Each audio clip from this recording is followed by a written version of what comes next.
po ngayon ang sobrang nakakamiss na ating studio audience at may survey question po tayo sa kanila.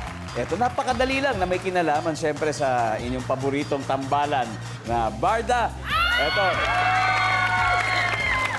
Kung magta-time travel kayo sa panahon ng Hapon, ng World War II, ano ang dadalhin ninyo at bakit?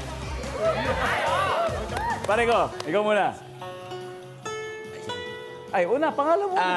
Hello mga kanoli. Ayan, dadalhin ko yung picture ng partner ko. Ano ang pangalan ng partner mo?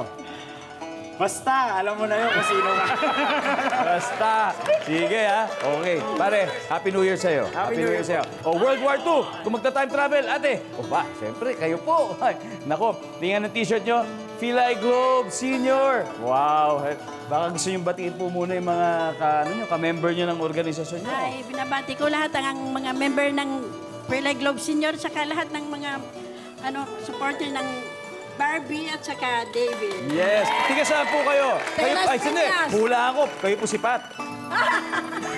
Talaga? Nakasulat po kasi. Kung magta-time travel kayo sa World War II, di ba, doon sa panahon ng Hapon, ano pong dadalhin ninyo at bakit? Siyempre, love. Tayo, ha? Bakit po? Make love, not war. Tama po yan. We have a peace-loving advocate from the future. Palakpakan po natin si Ate Pat.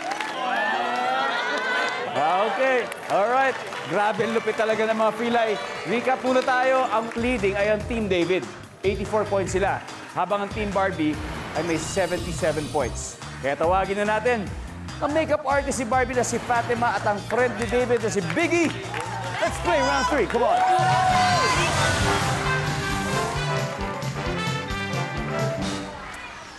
Double points round. Top 5 answers are on the board. Fill in the blank. Maria, blank. Biggie, Clara. Maria Clara. Siyempre, lalayo pa ba tayo? Maria Clara. Top answer. Top answer. Pass or play, Biggie? Play. All right, let's go. Let's play. Round 3. No coaching, guys. Kurt, fill in the blank. Maria, blank. Christina. Maria Cristina. Maria Cristina Falls. Survey says, wala si Maria Cristina. David, fill in the blank. Maria blank. Ozawa. Maria Ozawa. Wow. Hindi, alam mo, bagay lang naman kasi Japanese yung theme natin ngayon. Okay. Diba? O, si Maria Ozawa is a Japanese actress. Maria Ozawa! Dustin, fill in the blank. Maria blank. Maria Rivera. Pwede. Alam mo, ibang game yata gusto mo salihan. Yung sounds like eh, hindi naman Family Feud. Sounds like game, di ba? Maria Rivera. Wala. Okay. Genre? Fill in the blank. Maria blank. Teresa, Maria Teresa. Sino si Maria Teresa? yung kapitbahay po namin. Okay. Para malinaw lang, Maria. Fatima. Maria blank. Regina. Maria Regina. Malapit ba sa'yo si Maria? Kapatid ko po. Daddy Tony. Fill in the blank. Maria. Makiling. Maria. Makiling. Barbie, makukuha mo kaya ito? Depende kung makikinig ka sa kanila o baka may sarili kang sagot.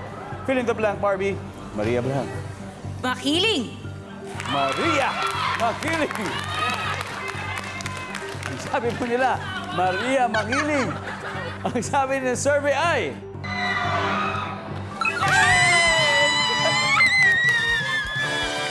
Tignan natin yung mga na-miss out na sagot. Everybody, number 5, please. Mercedes. Ito po yung isang Mexican telenovela. Diba? Si Thalia ang gumanap nito. Nagumanap din bilang Marimar. Number 3. Magdalena. Oo nga. A biblical character, Maria Magdalena. Number 2. Maria Leonora Teresa. Kilala niyo po si Maria Leonora Teresa. Yung manika ni Guy and Pete. Naabutan mo pa si Maria Leonora Teresa? Yung manika? Opo, di ba Barbie nga? Siya yung Maria Leonora. Magkatabi kami. Ang galing. Anyway, after 3 rounds po, leading ang Team Barbie with 205 points. Habang ang Team David ay may 84 points pa rin. Kaya alin team kaya papasok sa final round, malalaman natin sa pagbabalik ng Family Feud.